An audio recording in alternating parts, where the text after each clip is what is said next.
Okay, can everyone hear me clearly? Okay, good. So just to explain what Manju just said, I have been having power outages this morning in New Jersey.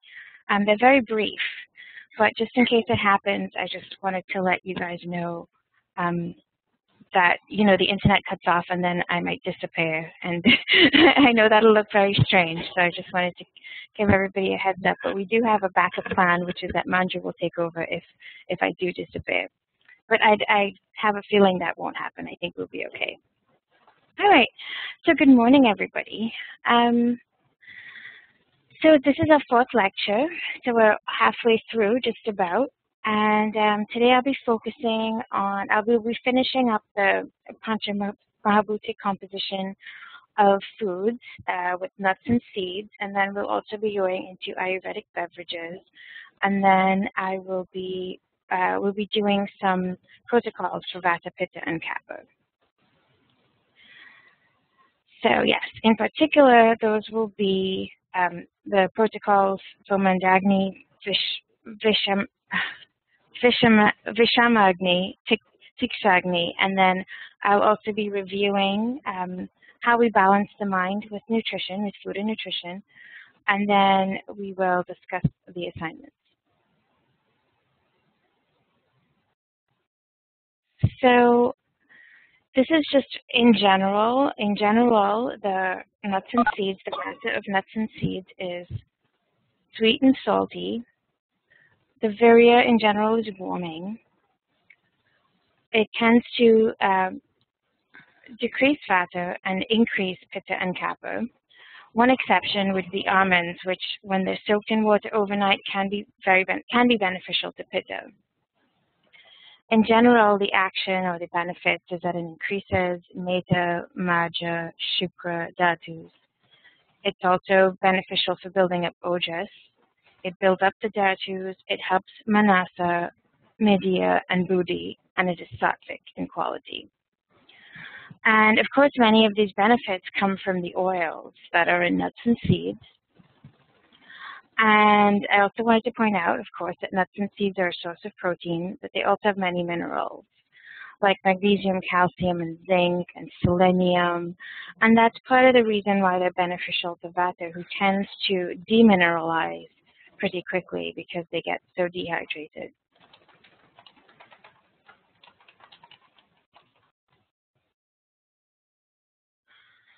So one of the first things I wanted to talk about was we'll be talking about which nuts and seeds are beneficial for Vata, Pitta, and Kapha, of course. And just a quick run through. You guys can always refer to this list on your own after class. But for most of the nuts are okay in moderation. So there's almonds, black walnuts, Brazil nuts, cashews, coconut, hazelnuts. There's pine nuts, also known as pinoles here in the U.S., pistachios and walnuts. And as I said, one of the benefits for Vata is that all of these naturally contain oils, like they're quite oily foods. And certain things like almonds, for example, are really high in magnesium. Cashews and Brazil nuts are really high in selenium. And, you know, pine nuts have healthy fat that's actually really good for hair and nails. So it makes sense that these would be good options for Vata. For seeds, good seeds, and this will include, in general, this would also include the oils from these seeds, would be chia seeds, flax seeds, pumpkin, sesame, tahini, and sunflower. And chia and flax in particular are also really good for women in terms of balancing hormones. So if you've encountered a Vata person who is experiencing any kind of women hormone issues, then chia and flax would be a good option. The only thing in terms of nuts and seeds that you probably wouldn't recommend to a Vata person is popcorn because of the way it's made. It increases the air and it becomes drier, and psyllium husk. For pitta, as I mentioned before, almonds soaked and peeled are good. There's also chiroli, which isn't found all that easily in the States. This is a picture here. Unless you go to an Indian food store. Here in New Jersey, there are quite a few, so I do find them. But they may not be available in other places. I would imagine on the East and West Coast, they're more available than in the Midwest and so on. And as we've mentioned last time with the oils lecture, coconut's also very good for pitta. Seeds that are okay for pitta include flax, popcorn, as long as it's not salted and it has a little bit of butter. I also sometimes use a little bit of ghee instead of butter, and that's just fine. Psyllium, pumpkin, and sunflower. What's not recommended is almost every other nut in the list, just because they can be so drying, and some of them might be astringent. So, you know, the list is long of what not to include for pitta. And for seeds, chia, sesame, and tahini would not be recommended. For kapha, not a surprise that that they can't eat a lot of nuts, you know, because the nuts are so oily that you wouldn't want to give something oily and increase that, you know, that issue that kapha has with just being over oiled and over moisturized. The only nuts that are okay is, again, the chiroli. And, you know, like I said before, like, these aren't all that easy to find. But when you do find them, they're really easy to add into all kinds of dishes. They have a flavor that I call it, I mean, in terms of from a Western concept, I feel that it's like a combination of the flavor of almonds, pine nuts, and pistachios. Like, they're really delicious.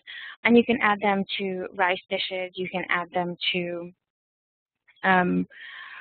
things like, you know, little desserts. You can add them to, they're very versatile. You can add them to almost any kind of food, but particularly anything, you know, rice dishes or vegetable dishes, that's fine. And seeds that are okay for kapha include chia, flax, popcorn that's done with no salt and no butter, so that's very boring, and then pumpkin and sunflower. And again, with chia and flax, this is really a good option if you encounter a kapha woman who's having hormonal issues and needs hormonal balancing. These two are very good for that. As expected, most of the nuts are not recommended for kapha because they're oily. And some of the seeds that you would not give a kapha person might include sesame or tahini or psyllium husks. Might be okay rarely, especially if they're in a situation where you're trying to, you know, clear the colon and so on, then that might be an okay time to offer psyllium husks. So we'll move on to what is really interesting about Ayurvedic beverages is that, for one, they don't need to, I'm actually going to go to the second bullet point first.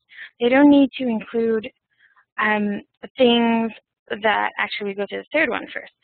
Things like teas and vegetable juices. Like, it really can include other things like soups and lassis, herb syrup. Mind you, put this in here for me.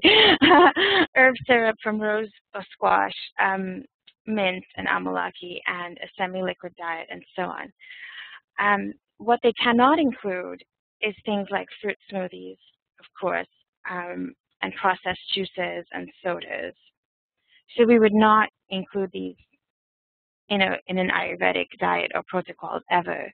And just to make a note about fruit smoothies, I mean, I know that from the Western nutrition perspective, they're considered, you know, very healthy, you know, and people might think that, well, if I don't add sugar, you know, I'm having dairy and fruit, and that's very healthy for me. But from an Ayurvedic perspective, that's a combination that we don't want. We don't want a combination of fruit and yogurt. That's a rasa viruta, which means that These are opposite rasas. They don't go together. They don't combine well. So it's in the same way that we've learned before, where you don't combine raw food and cooked food. That's also a rasa viruddha. That's another example. And this just causes, a combination that the body doesn't want, that the body cannot handle. And because of the way that these two things are digested or assimilated by the body are just too different.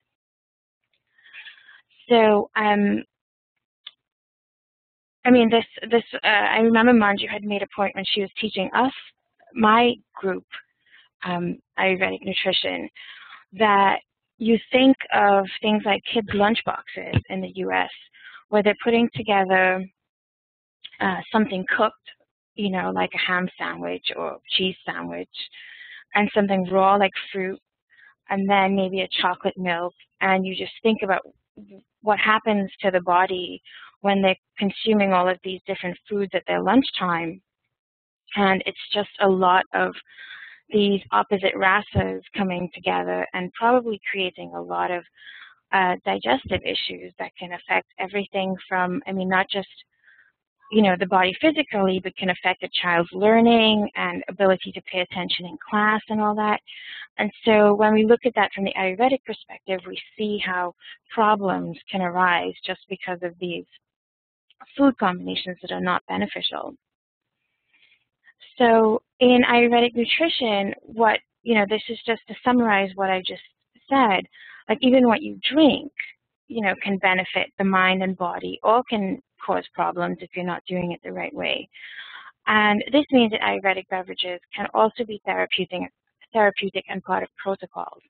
So that's a little bit more detail in terms of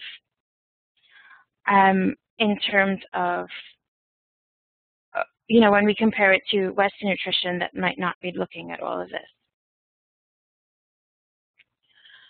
So in the Ayurvedic perspective of beverages, we consider many characteristics, including dosha, rasa, virya, vipaka, as we're putting together these beverages. Even the temperature of the beverage is very important. Considering the rasas is very important because they balance the doshas, but also balance the dhatus. And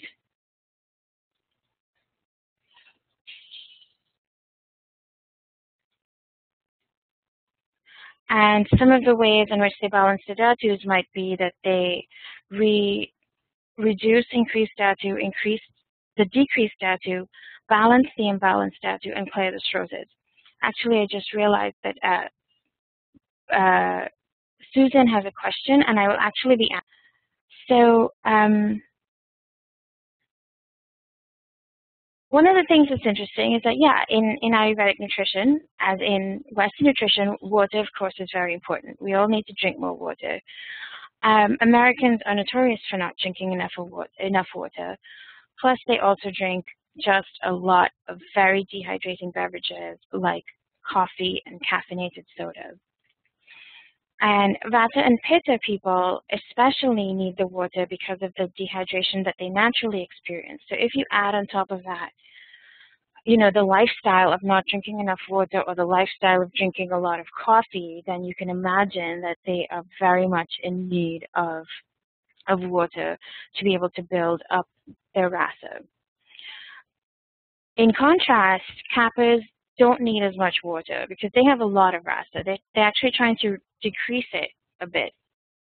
So in general, a recommendation might be a few ounces every few hours. And I'll go into much more detail about this in a bit. But since I already mentioned coffee, I also wanted to point out, we're all going to encounter people who drink a ton of coffee, and a lot of them don't want to give it up just yet, or it's going to take them time. And so we have to think about ways of easing them into, kind of reducing that negative effect of too much coffee. And so some things that I've heard, some recommendations that I've heard practitioners use might include something like, let's say if a person doesn't want to reduce coffee yet, you might say, well, for every cup of coffee, make sure that you drink,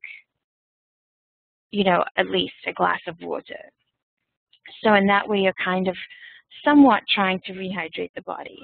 Then other options might include that, you slowly cut back from, let's say if you drink 3 cups, you slowly cut back to 2 and then 1, because very few people are able to give up coffee completely just from the get-go.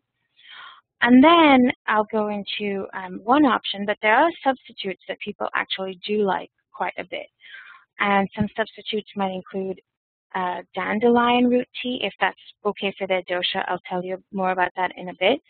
And then there is something called, what is it called? It's like Raja's Brew or something, and I'll also be telling you more about that in a bit. It's actually a really good coffee substitute, and I will be to more detail. So hay is probably the super easiest protocol ever in terms of just remedying some of those issues that Vata and Kapha people especially have, and that is just drinking hot or quite warm water. We're talking about definitely above room temperature. And this is so beneficial because it removes water-soluble ama. I don't know how much you talked about ama before, but there is a water-soluble version and an oil-soluble version. Hot water reduces the water-soluble version, and then you'll need something like ghee to remove the oil-soluble ama. Hot water also increases Agni, so it's really good for Vata and Kapha. The only difference between the two, of course, would be that for a Vata person, you could give more hot water, and for a Kapha, you'd be giving less. But the key here is the temperature. We're talking about the heat. The hot water also increases absorption and the assimilation of food and nutrients. It is said to reach the dhatus faster and hydrate them faster. It increases rasa and the water element. It acts as an anupana, so you can put certain herbs in your hot water and drink it that way, so that the herbs are able to get into your tissues much faster. And on the other hand, the reason why we're talking about hot water, warm water, especially for Vata and Kapha people, is that the opposite, cold water, has a detrimental effect. It increases Vata and Kapha because it takes on that, it has that cold quality and it takes on a stickier quality, and it causes Vata and Kapha imbalances. It also prevents the dhatus from absorbing cold water.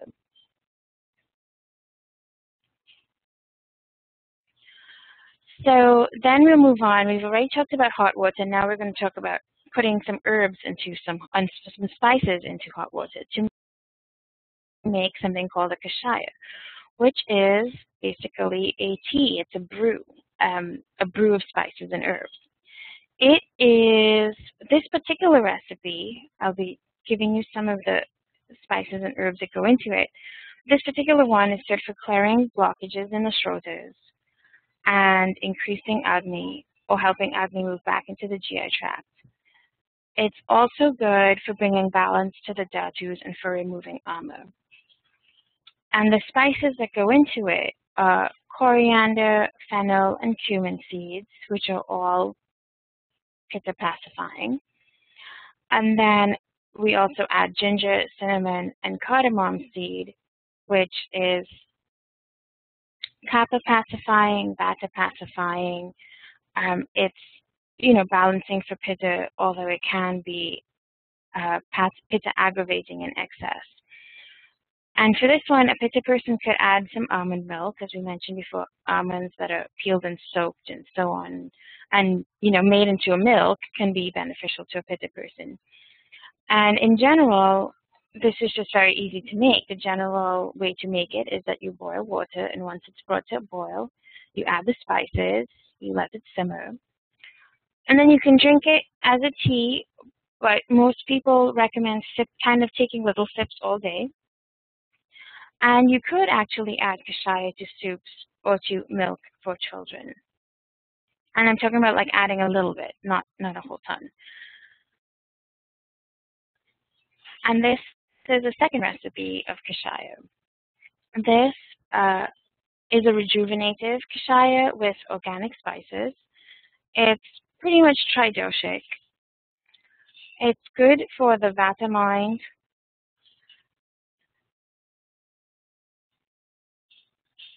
I just got the question about how much spices. I will be doing that in more detail, like in the very next slide, I think. So I should be able to answer that question in a bit. It's good for the vata mind. It balances Agni, strengthens and tonifies. It's good for stomach disorders, clearing the mind, clearing all the shoulders, bringing all the dhatus back into balance, and removing ama. The ones in this particular recipe are coriander, fennel, cumin seeds, ginger, cinnamon, turmeric, black pepper, saffron, and almond milk or organic milk. So you can see from this variety why it's almost tridoshic. You know, there is enough for, there is, for example, you know, the black pepper that would be beneficial to someone who is kapha. There is the fennel that might be beneficial to someone who is pitta. You know, the ginger is there for the vata person, and so on. And then in this case, tulsi and cardamom is added at the end. For people who can't find something like tulsi very, very easily, just cardamom is fine. The idea is to use spices that you have.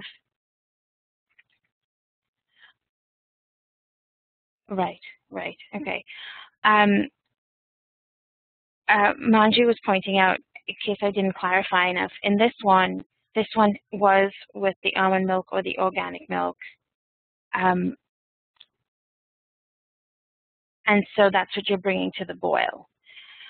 So just to separate it, differentiate it from the previous one, in case I didn't do that well enough. So yes, so this one, again, super easy. The general idea is the same. You're bringing the milk to the boil, you're adding the spices, you're letting it simmer, and then you're sipping all day. And the reason for the milk, or the almond milk, is that it's just one way of getting these herbs and spices deeper into the dhatus. It's thought that they are absorbed much better by the tissues. So when I was doing this the first time around, I kind of had the same questions as everybody else, like, how much spices, how much water? I don't know what I'm doing. So I actually am sharing the recipe that I ended up making, and this was a recipe that has been graded and everything already, so we know that it's okay.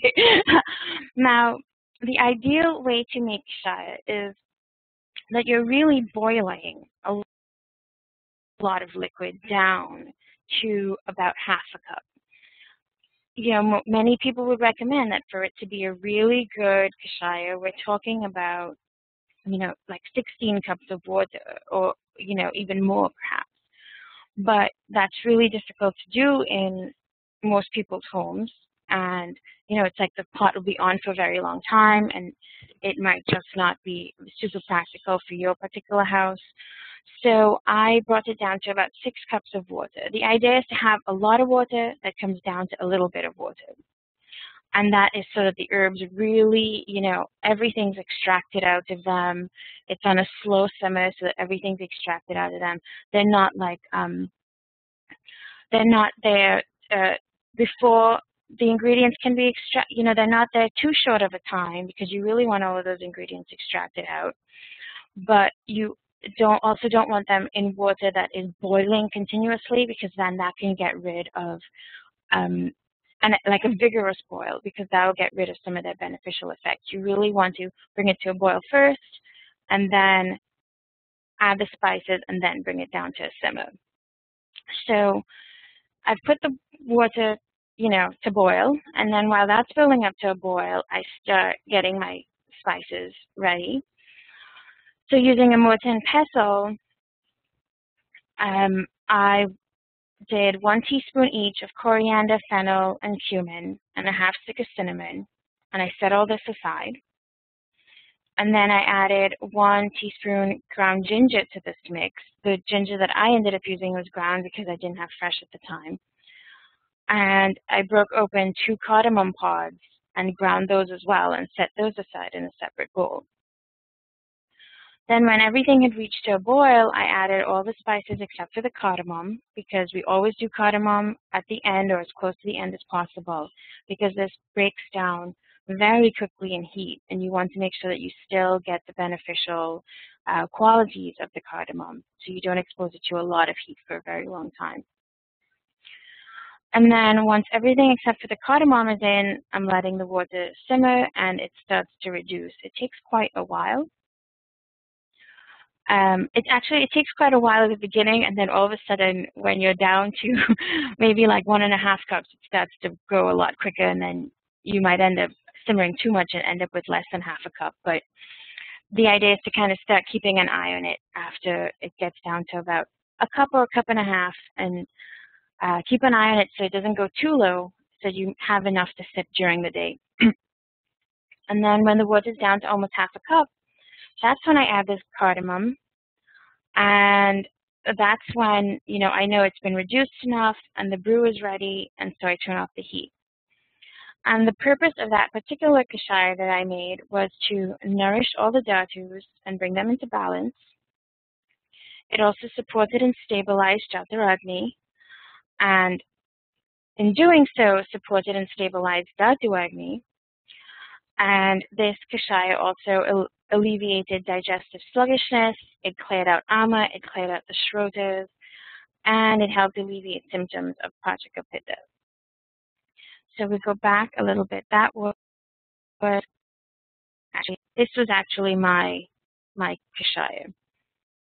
I just needed a picture. It's not very good, but I wanted to show a picture of boiling. This is the one. You can see that it obviously has the milk in it because it's a totally different color.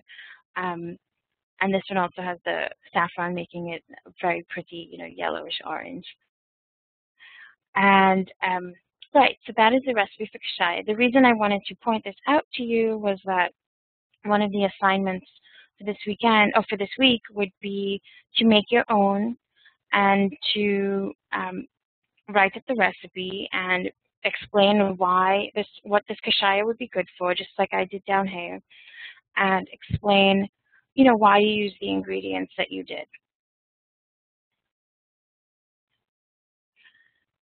So, you know, we're talking about hot water, we're talking about kashaya, and then, you know, another type of protocol can be teas, you know, teas that you make yourself that can be beneficial with, you know, certain combinations that are very good for each dosha.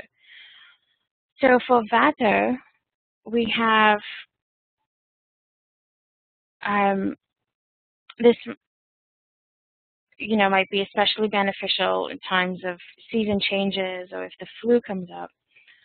And ingredients might include licorice, ginger, cardamom, cinnamon, and organic milk. Saffron is optional. For Pitta, we would do that, you know, the Pitta people are struggling with inflammation and excess heat in the body. So you can make a tea out of cardamom, licorice, ginger, cinnamon, rose petals, which are just amazing for reducing Pitta's inflammation. And you can serve this with coconut milk, and we know that coconut milk is very beneficial to Pitta. Kapha people, you know, just struggling in general with excess mucus throughout the body, you know, so the phlegmy mucus issues.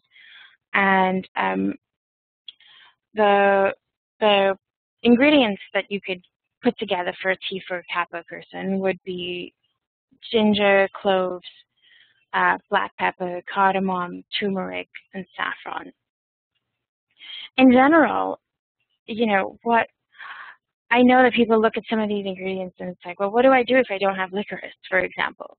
I mean, we're really just trying to use what we have or what's easily accessible. If you can't find an ingredient or you don't have it easily accessible, it's not that, you know, it won't work. It'll work fine. You're just trying to get as close as possible in terms of the ingredients, but not to the point that you're stressing yourself out if you don't have one of them. You know, it's supposed to be something that's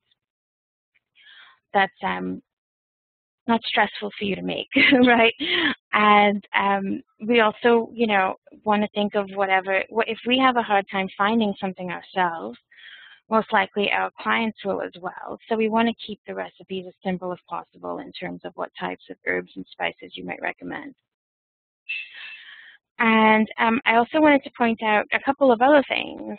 This was the Raja's cup I was telling you about, which is the excellent coffee substitute.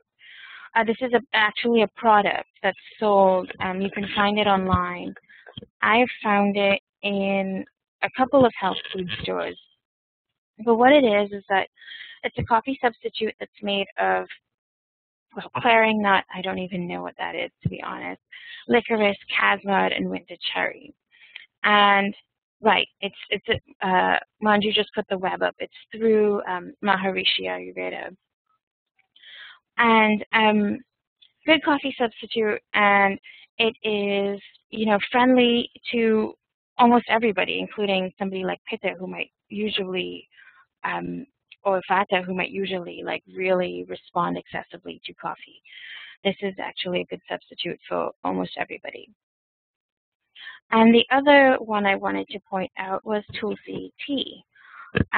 Tulsi tea is increasingly more widely available. So, I've definitely found it online, and I've definitely found it in health food stores and in Whole Foods and so on. And it's really good for Vata and Kapha. And you can do a Tulsi Rose blend or buy a Tulsi Rose blend for someone who is Pitta. And it's really good for certain issues, especially things like the flu and, colds. And if you ever have, I tend to get in the winter, those sore throats and kind of phlegmy throat issues that don't seem to go away for most of the winter. And Tulsi tea is very, very beneficial for that.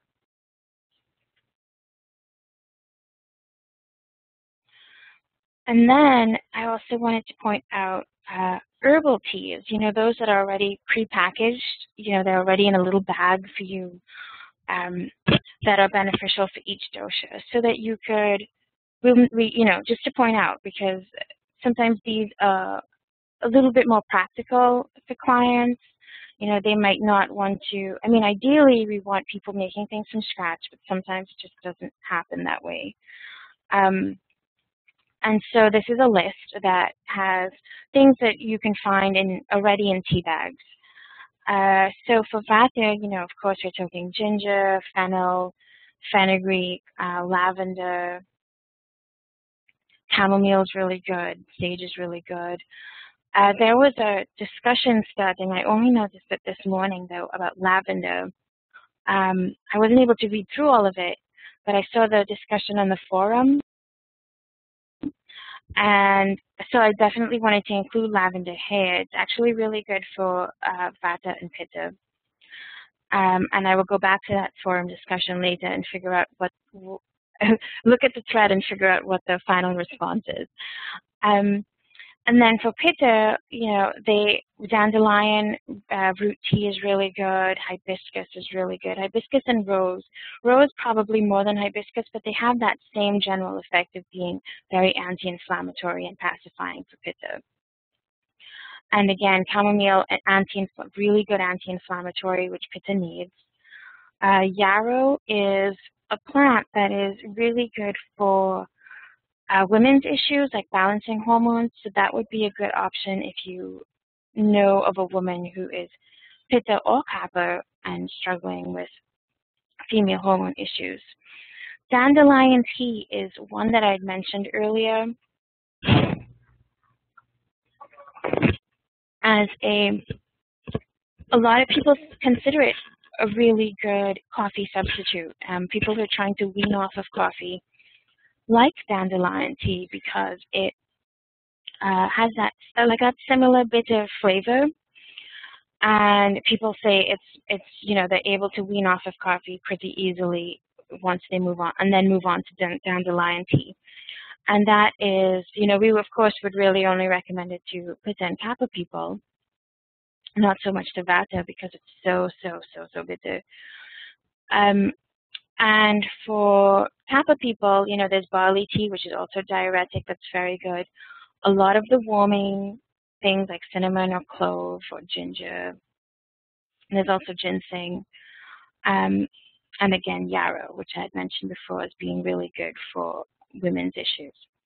So these are just options, again, if you wanted to direct people to, or clients to, things that are already prepackaged. If they don't want to make their own, you know, these are some options for them. We're trying to give them as many options as possible. You know, especially for people who, you know, sometimes it's hard for people to move from something that they know, and people know tea bags. You know, they've seen tea bags, they're familiar with tea bags, but they might not be as familiar with doing something like putting, you know, a spice or an herb directly into hot water. So, you know, it's kind of like going in steps. It's like first you might recommend, you know, a product in a tea bag, then you might start recommending that they make it in their own, and so on. So this is a review, but it's also kind of starting to incorporate all of the, you know, some of the things we learned before in terms of vegetables and grains and so on. So as I mentioned before, for Ayurvedic beverages, we're really also talking about things like soups and a semi-liquid diet. And so that's why it's all linked. You know, it sounds weird that, you know, we're talking about food under Ayurvedic beverages, but, you know, there's a reason for that, and it's that these are all things that incorporate water somehow, but depending on the amount of water you use and so on, it can technically be considered an Ayurvedic beverage. So for a Vata person, you know, we're definitely recommending Vata teas, or Vata-friendly teas. Hot water. It can be hot water with certain spices, or it could even be hot water all by itself. We would recommend soups that are grounding. They're very brothy, very watery. They're cooked with lots of ghee. They're not very thick or, you know, very chunky. It's probably ideal to cut the vegetables into small pieces so that they cook through a lot more. Vata people need, you know, their veggies really well cooked. So examples might be like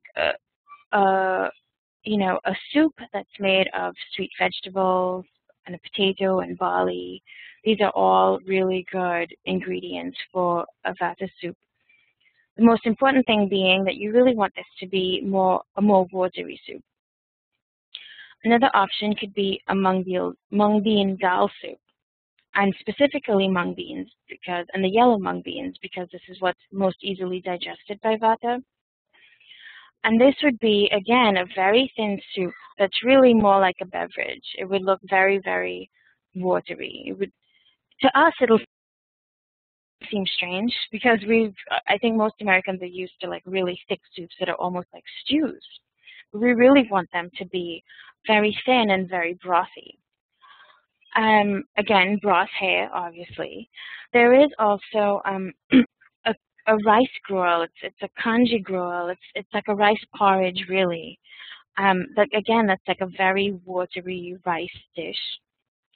Vegetable juices from watery vegetables. We're talking about things that are fresh juices directly from the vegetable.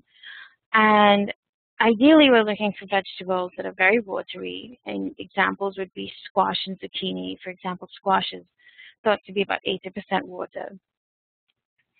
And these are actually quite delicious. I know they sound strange, but they're actually quite delicious. With the lassis, we're talking really about them as being a source of probiotics, and by adding warming spices to them, they're also served at room temperature. So they're somewhat different to just serving a regular yogurt that, you know, that isn't going to be including the warming spices, that isn't going to be served at room temperature and so on. And I think that's it for Vata. And then for Pitta, with Some of the beneficial beverages include coconut water. We've been talking about coconut water as being amazing for pitta.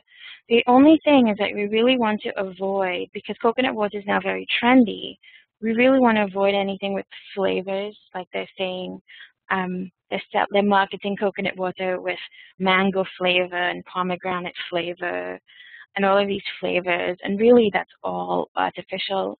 We're really just going for regular coconut water.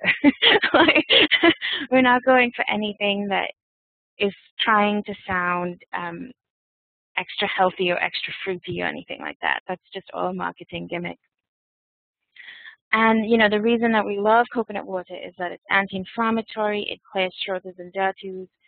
So that anti-inflammatory capacity is what makes it really, really good for pitta. Pittas, again, really beneficial to them is rose water. And you want to try to find it organic. I know that it's available in Whole Foods and places like that. And what you can do is you can add a few drops of rose water to room temperature water for a pitta person, or you could also add it to lassis, and that'll have that effect of being just very pacifying to pitta. Pittas can handle pretty much several types of beans. So they can, we call it dal soups, but really, I mean, it's not just mung beans. It can also be like lentils that can work for pitta. They can also do soups, and you can add dal to the soups. And we're looking for veggies that are pitta friendly, so bitter and sweet veggies. Again, you know, something that's a little bit more on the watery side because we're trying to increase the dried up rasa that pittas experience. And again, it's also beneficial to, you know, have, in general, just smaller pieces of vegetables that can be thoroughly cooked for the soup. Room temperature water is good for pitta. We don't want to go, even with the herbal teas, we don't want to go like too hot. I feel like from the reading that I've done, it's definitely better to give a pitta person stuff that's cooled down to room temperature or only slightly warm, because you don't want to aggravate that heat in their body. And they do very well on fruit vegetable juices, just like with the Vata people, with watery veggies like squash and zucchini. And again, another option is the rice gruel, the kanji gruel soup, which is, you know, the rice porridge. It's a very watery type of dish.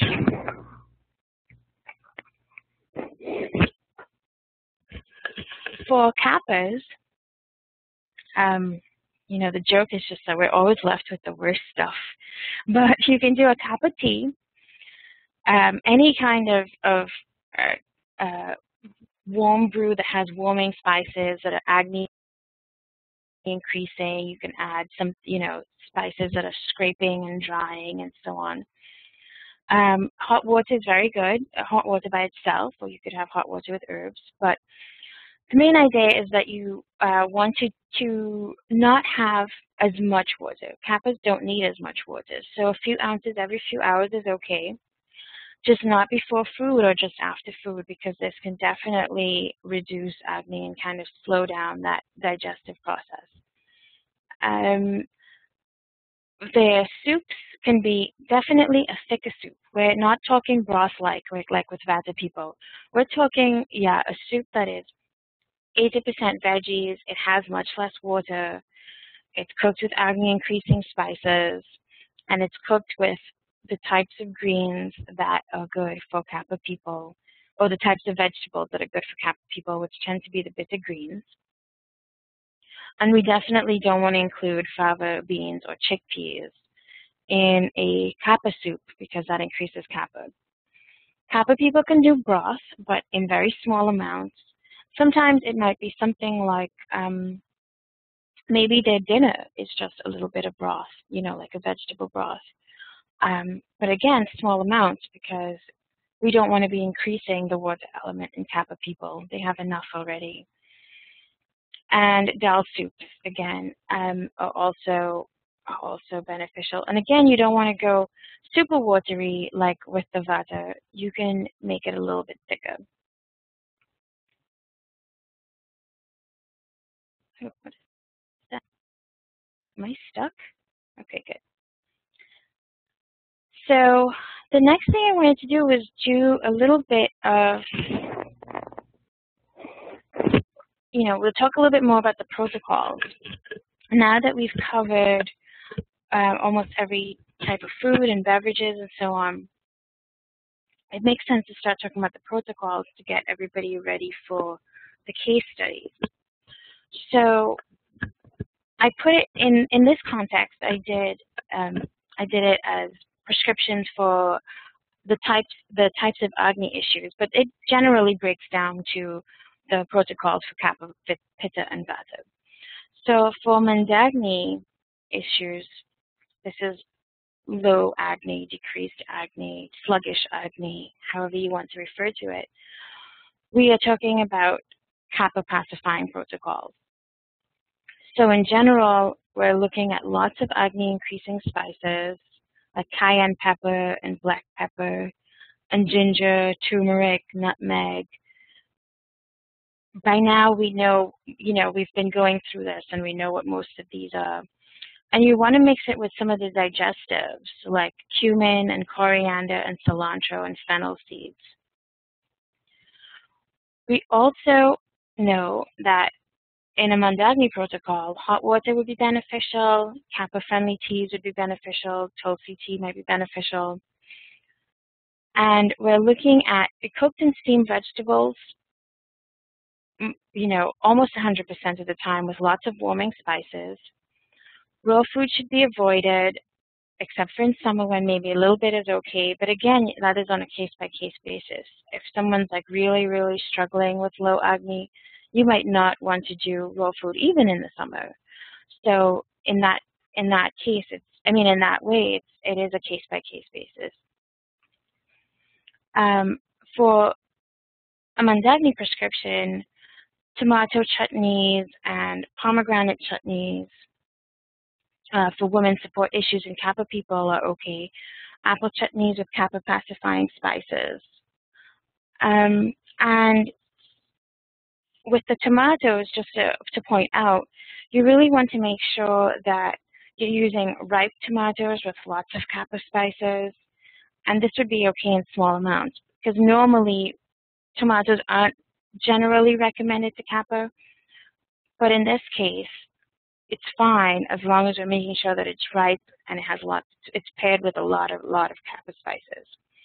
And another point is that with pomegranate chutney, and I learned this recently, is that it can be constipating to some people. So you also want to give it in small amounts.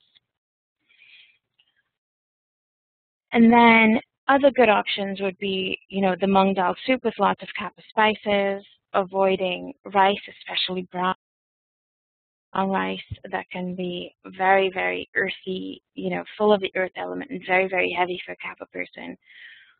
In some cases, small amounts might be okay, but in general, we're trying to reduce the amount of rice that a Kapha person eats if they're experiencing low Agni.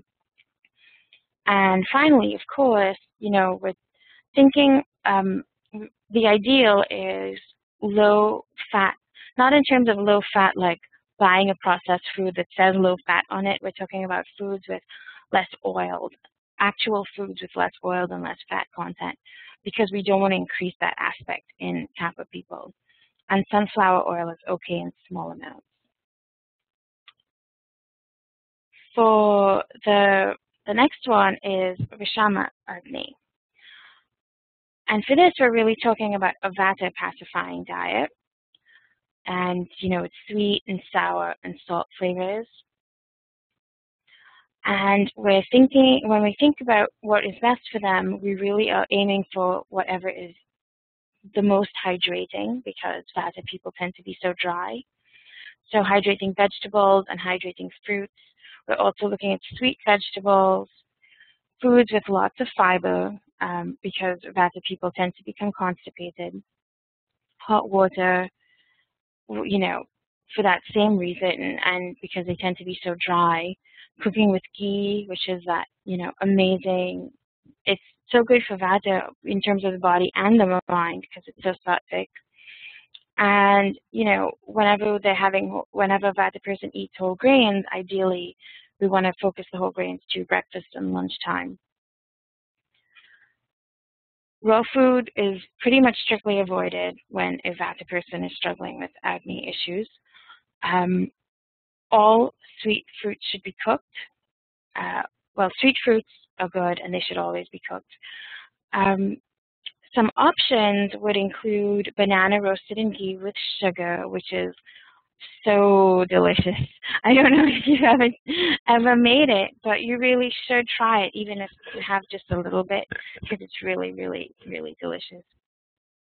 And there's strawberry chutney with warm spices like cinnamon and hingu and nutmeg, apple chutney, choosing again like a ripe, making sure that these are ripe fruits, apple chutney and tomato chutney without the pungent spices. Always looking for ripe fruits, or in the case of apple, we're not talking about the green apples that are too tart, we're looking at the sweet, the red apples for that person. And then the thing that is most beneficial to a Vata person is with Vishama Agni is what we call a mono diet, and that is ideally with Khichdi. It's the Khichdi mono diet. And mono is really referring to eating the same thing every day for a few days. And it's also about bringing some of that routine into the Vata person's life. So you're eating the same thing every day, but you're also eating at the same time every day. And this, routine is so important. And it also prepares the body. It's telling the body, okay, we're over this period of variability and, things, times changing and things changing all the time.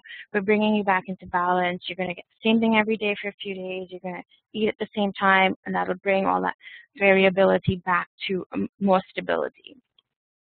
Khichdi, for those of you who don't know, I'm not quite sure what you learned in previous sections, but Khichdi is a dish that is made with a grain, let's say like a basmati rice, with some ideally, it's made with beans, but it's ideally like a mung dal, and it can be made with vegetables, and it's made kind of on the soupy side.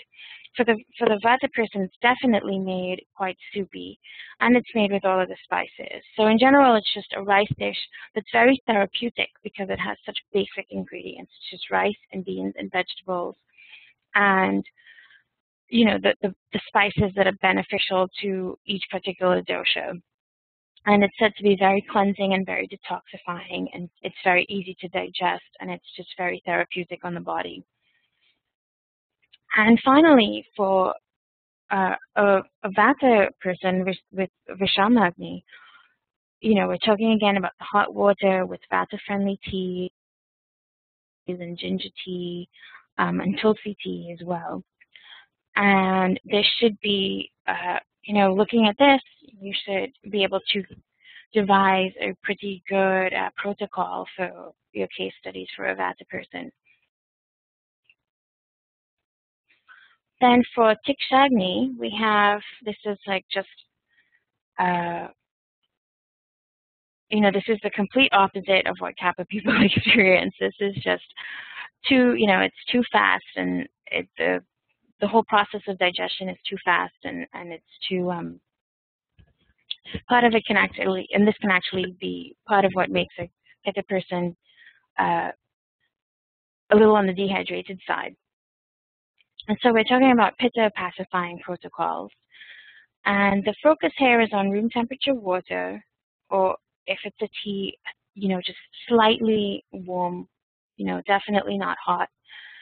Again, the coconut water, the rose water, rose jam. You can use a little rose syrup as a sweetener as well. Pomegranate jam, pomegranate juice, and then lassi and buttermilk. Also beneficial is the whole juice of watery vegetables, like I mentioned. Zucchini is good, squash is good. Carrot juice actually is also okay for a Pitta person. It's actually quite good for a Pitta person. And you also want to, for a Pitta person, you definitely want to avoid citrus and very acidic foods. They tend to struggle a lot with, they call it indigestion, but most people would call it indigestion, but what it really is just such high acid in the stomach that it makes that burning feeling that's very uncomfortable. And you would always find a lot of Pitta people taking antacids and all of those types of medications trying to get rid of that burning feeling. But really, like, a very simple tip can be just avoiding the citrus and avoiding the acidic foods. And taking measures to squelch that acidity by having things like this, for example, like the watery vegetable juices and so on. And you also want to not give a Pitta person a lot of salt for a couple of reasons, but I mean, including that it's not a beneficial rasa for Pitta. But another reason is that Pitta people also, many of them are prone to high blood pressures. So we just want to make sure that we're kind of regulating that salt intake as well to be able to alleviate that situation of high blood pressure.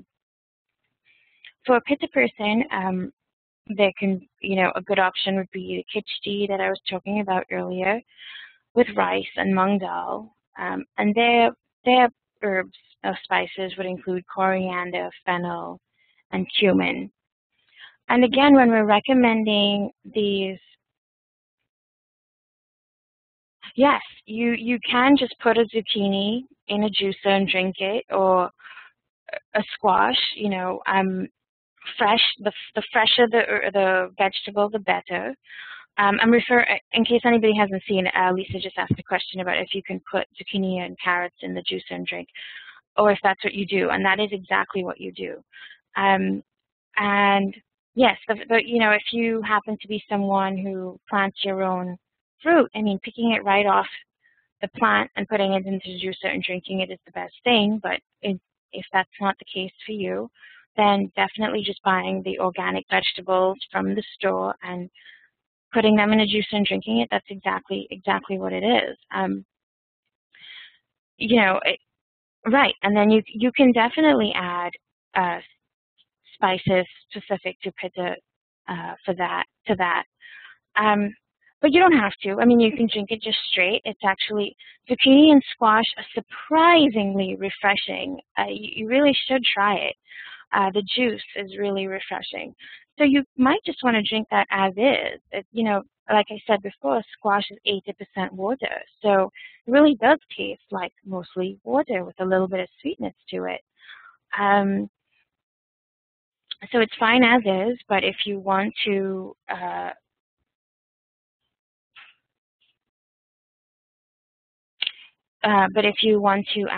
the spices, that's definitely fine. And then, here's Susan's question. So many questions today. Shouldn't Pitta avoid watery veggies?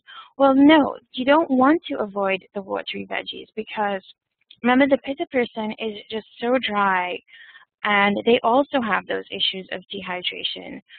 So, right, the watery veggies are good for Pitta, yes. Susan's question was that she thought that Pitta should be avoiding them. And so, right, exactly, calm the fire. Calm the fire and rehydrate the body is the main thing. You're trying to increase that rasa that's drying up because of all that fire. So, back to Susan's question, yes, they should not be avoiding the watery veggies. They could be having some of it. They obviously won't be drinking tons and tons of it. You want to keep it in balance. But in terms of the other things, there might be some other options that you can use for actually cooking the vegetables. But in terms of making the juices, the best options would be the watery vegetables, just to get that water element out of it. And then for cooking, you might use things like some of the sweet vegetables like carrots and so on for a Pitta person. And then, I don't know if I got everybody's questions. I'm trying to, for some reason my little chat thing isn't going back all that way now. Okay, so if there's any questions that I haven't answered, please post them on the forum or let me know. Yellow or green squash, does it matter?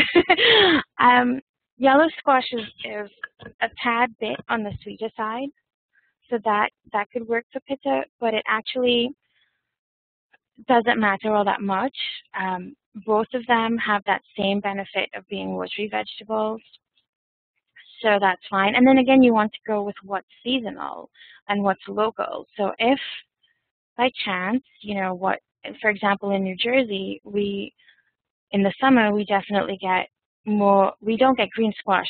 No, hardly anybody's able to grow green squash, actually. We get, for the most part, the yellow squash. So in this case, seasonal and local, I would choose yellow squash.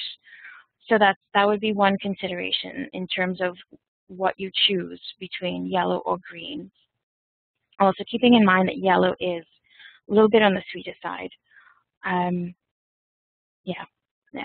All right, these are really good questions. This is very exciting. Yes, butternut squash. Butternut squash is also a good option. Sometimes depending, sometimes the yellow and green are a little bit more watery, and you could actually just feel, and from feeling them, you could feel that they're more watery. Butternut squash sometimes is a little bit more earthy than watery, and so you kind of almost want to feel on a case-by-case basis, like by actually feeling the vegetable. I have done butternut squash juice, like squeezing it out, and I did get a lot of that sweetness and that watery stuff out. But I find that it's sometimes the butternut squashes, depending on the season or how they were grown and so on, are a little bit more on the earthy, heavier side, and then you might not want to necessarily do that for Pitta. Yeah, I would say yellow or green, like those young squashes that are a little bit more on the smaller side, that are, it's like especially freshly picked. You'll feel them. You'll feel that they're a little bit softer and more watery. Okay, so. Right, so that was a really good session about watery vegetables. So back to this, right, we were mentioning the khichdi, and then again, for a Pitta person, you definitely want to cook with ghee as your, ghee would be, I said ghee mostly, but what I really meant with ghee would be your primary fat or oil for a Pitta person, again, partly because of those sattvic qualities that it has. It can bring that Pitta mind back into balance, and sunflower oil is okay. And then the last little thing that I wanted to do before going on was just reviewing, balancing the mind with food, just so that we can now start putting it into context. We're talking a lot about balancing the body with the food, and so now we want to review balancing the mind with food, because everybody should be starting their case studies soon, and you just want to make sure that we've kind of covered everything before you start that. So for the Vata mind, the most balancing rasas are sweet, sour, and salty. And this has, a typo, I hate that. This has a grounding effect, not a gounding effect. It has a grounding effect on the mind, on the Vata. And in general, it just stabilizes that variability. Those kind of Vata people might tend to get distracted easily and might be prone to just like swings in terms of their mood. So it has that grounding, stabilizing effect when they have these rasas. But it also increases confidence and compassion. When there is too little of the rasas, just in general, I wanted to point out, some of the mind effects. Like when there's too little, some of the effects might be anxiety or fear. But if there is a lack of sweet dhatus, of sweet, you would also find weak dhatus. If there is a lack of sour, you might also find a lack of digestive enzymes and an acid imbalance. They're having trouble digesting their food. And if, excuse me, and if there is a lack of the salty taste, salty rasa, they would be experiencing a water or mineral imbalance. And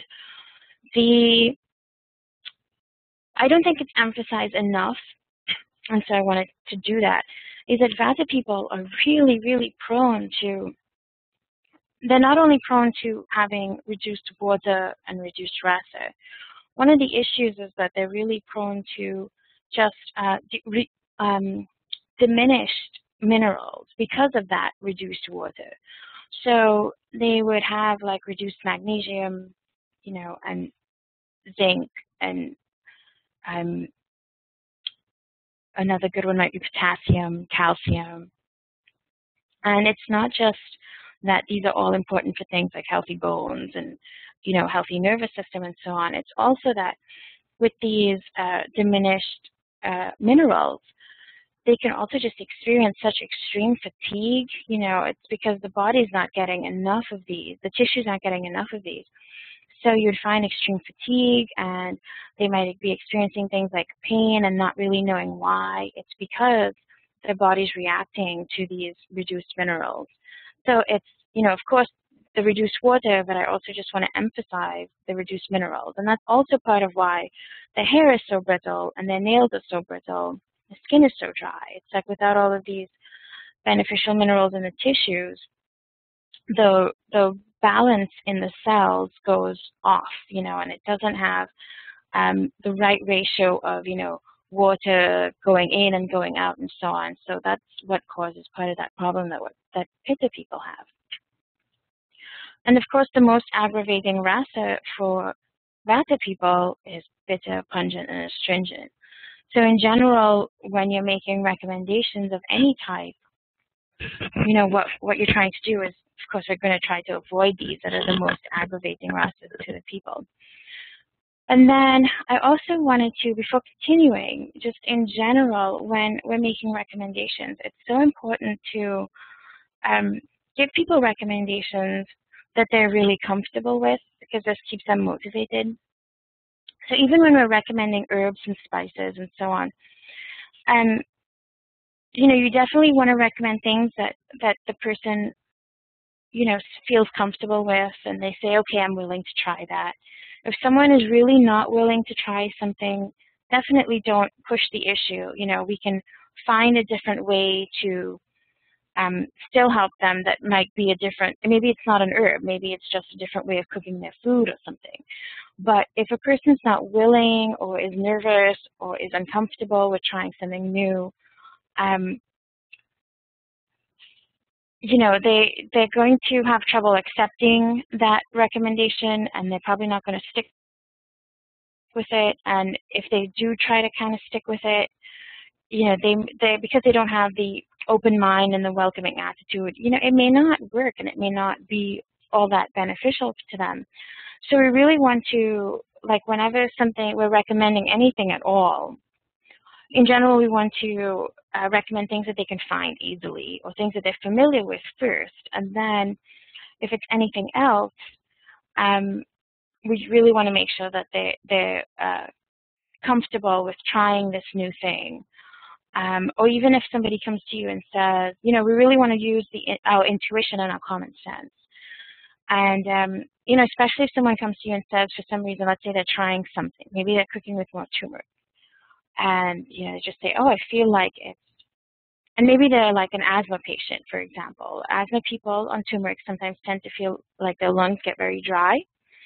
And so you definitely want to listen to them, of course, if they're making these types of statements and saying that they don't want to continue with something. We don't want to force them or make them feel bad or anything like that. We definitely want to make sure that everybody's feeling comfortable and happy with what they're trying. So I meant to point that out early, and I totally forgot, but I didn't want to end without bringing that up again. So Right, so back to this, balancing the mind.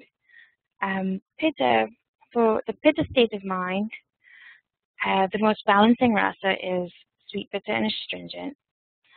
And the action on the mind is that they just tend to feel more satisfied with life, more patient, less irritable, um, and communication in a more balanced way. It's not with aggravation or annoyance or anything like that. It's just a more balanced type of communication, pleasant communication. And if there is too little of this rasa, or sometimes if there's too much of this rasa as well, they might be experiencing things like impatience or lack of satisfaction or anger.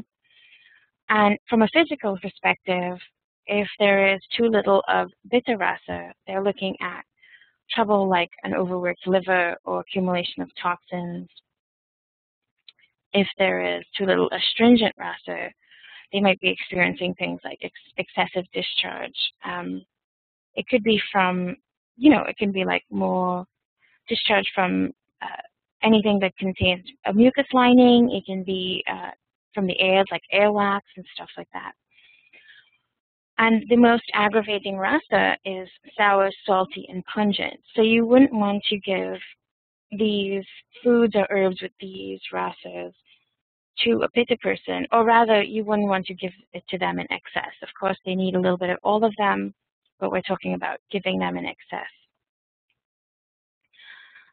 And for a kapha person, we have the most balancing rasas would be pungent, pitta, and astringent. And the action on the mind is that you would find that in general, they would feel, more motivated and feeling less. I think a lot of Americans use the term like they feel stuck, that kind of kapha feeling of feeling stuck, like they're stuck in a job or they're stuck in a bad relationship or they're just stuck. And so there's that, the action on the mind of these beneficial rasas is that they feel less stuck. And they also tend to form healthier attachments. So instead of being too attached or excessively attached, it'll be a more balanced type of attachment. And the effect of too little of this rasa, of these rasas, would be things like depression or lack of motivation or resentfulness. Actually, it might also be of too much of these rasas, like in the case of resentfulness. And from a physical perspective, we know that too little of a pungent rasa can equal poor circulation, cold hands and feet, weak digestion. So, and the reason I point out some of the physical things is that sometimes the quickest way to figure out an issue is we see it in the person physically before we see it in the person mentally. So that's why I kind of combine the mental and the physical in this particular chart, just so that we have both ways of being able to figure it out, what the person's struggling with. And then the most aggravating rasa for the kapha person is sweet, sour, and salty. Yeah, like a lot of sweet foods could cause that feeling of just being so content that they don't want to try new things or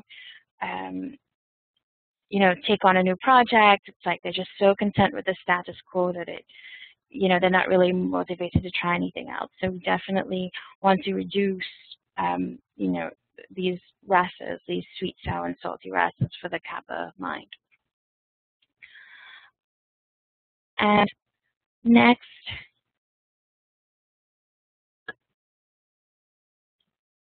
oh, that's interesting. Susan, what do you think about suggesting things like dates and yams to rid kapha of sugar addiction? So this is a really good question. In general, I'm not quite yet an expert 100%. Right, exactly. The best way to do that would be to eat. You're counteracting. Like, I see what you mean. Right, exactly. I see exactly what you mean. So a kapha person is used to eating sweet things. And I think what Susan's trying to get out of is exactly, like, how do you kind of wean them off of the sugar? So from the Ayurvedic perspective, there is really no need, right, exactly. There is no need. We're not talking about weaning so much. We're talking about giving them the alternative, right? So it would be the astringent fruits that do have some sugar in them, like berries, for example. But you wouldn't necessarily want to give them a sweet fruit because it will have that effect of just continuing to aggravate that rasa and that sweet element in the kapha person, that sweetness in the kapha person. It'll just continue to elevate that. So what you do want to do is give them the stuff that's astringent and bitter, but that maybe has a little bit of sugar in it. We were talking about before things like raw honey, which is astringent but sweet. So that can be an okay option for a kapha person in very small amounts. But yeah, it's very difficult to wean a person off of sugar. I mean, in terms of somebody who's really addicted to processed sugar, the best option might always be to just try to slowly get them off of those products by just switching maybe first to fruit, and then after that kind of getting more detailed in terms of astringent fruit and so on. But it is very difficult, and it is very it's not necessarily about we don't want to like change it to something that's going to have the same effect. So switching from processed sugar to very sweet dates, for example, essentially it kind of has a very similar effect in the body. So we don't want to do that. We definitely want to try to counteract with the more beneficial rasas. Okay, right. I think that's it. And then with kapha, we must change our mind. Right. So that's why exactly. So that'll take it back to this, what we were talking about with the attachments. That's part of why we want to give the bitter, pungent, and astringent. It's because we're trying to get rid of those attachments and give them more balanced attachments. And that's one way. With kapha people especially, I find that, they're not going to try anything until you start dealing with the mind first sometimes. So that would definitely be one way to try to approach it more from the aspect of the mind before the body. Okay, any other questions? No? Okay, good. The questions go by so fast, it's really hard to follow with the chat. Okay, so we are on to the assignments. So for the first assignment, I definitely would like to see some kashaya. So if you can make a kashaya and, write the recipe kind of like in that example that I showed you, the one that I made, and then what you did, and of course take a photo so we know that you did it, and then to really think about what spices you're using and so on. It doesn't have to be exactly like any of those that you saw. Those were just, examples. So you can choose whatever you want, and the idea is just to tell me why you're choosing those spices, and according to dosha and rasa and virya and and so on, what dhatus it affects, what shrotas it affects, and explain what this kashaya is good for and who it might be good for. You might say, well, this would be really good for a pitta person because X, Y, and Z, and then just upload it. And then this one's actually pretty easy. Because you pretty much just bring it to a boil and add the spices, and then you can let it be for a while you do some other things. And then the other one is to prepare a soup. This is actually my soup. This is for pitta kapha person. So you see the bitter greens, and then a little bit of carrots for the sweetness for the pitta. And the carrots probably could have been cut a little smaller than this actually, but this was my first try. But yeah, so prepare a soup for Vata, Pitta, or Kapha for yourself or someone in your family. And then definitely think about which grains or veggies or legumes you would want to use and why. And then write the recipe and explain why you would use the ingredients that you chose and add the details. Like, I want to see that you thought about it. Like, tell me the details. Is the soup more brothy and watery because it's for a Vata person, or is it less watery and brothy because it's for a Kapha person, and so on. And then the very last thing, most people really need to catch up on all the other assignments. One thing that I really wanted to do today, but then I realized it probably wouldn't make very much sense, is that I wanted to start reviewing some of the assignments. But everybody hasn't turned in the first one yet or the second one yet. So even from the very beginning, we still don't have all in. And so, yes, definitely catch up on the essays if you haven't done it, the chutney if you haven't done it. You could start thinking about the food journal if you haven't done it, and then the last lectures, 2 assignments were the ghee and the Ayurvedic meal. Definitely. And now that you know about a khichdi, you could try to make your Ayurvedic meal a khichdi if you wanted, because that has rice, which is grains, and it has dal, which is protein, and so on. So you could try to make a khichdi. There's some examples of khichdis on the forum from past students, or you can just make a meal that looks kind of like the My Plate if you want. That's totally fine too. But yes, we really need everyone catching up on all the assignments so that I could start reviewing them together with the class. I would really like to do that by next time. Right. Okay, good. Good. And that is it for me today. It's just a little shorter than I wanted because I realized I couldn't start reviewing the assignments. But I think I make up for it by giving you guys two pretty that are going to take a lot of thought. So that should make up for some of the lost class time. Okay, does anybody have any questions? Okay, this is the hemp seed.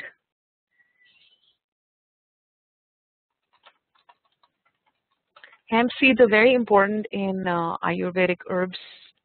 They're actually used to make these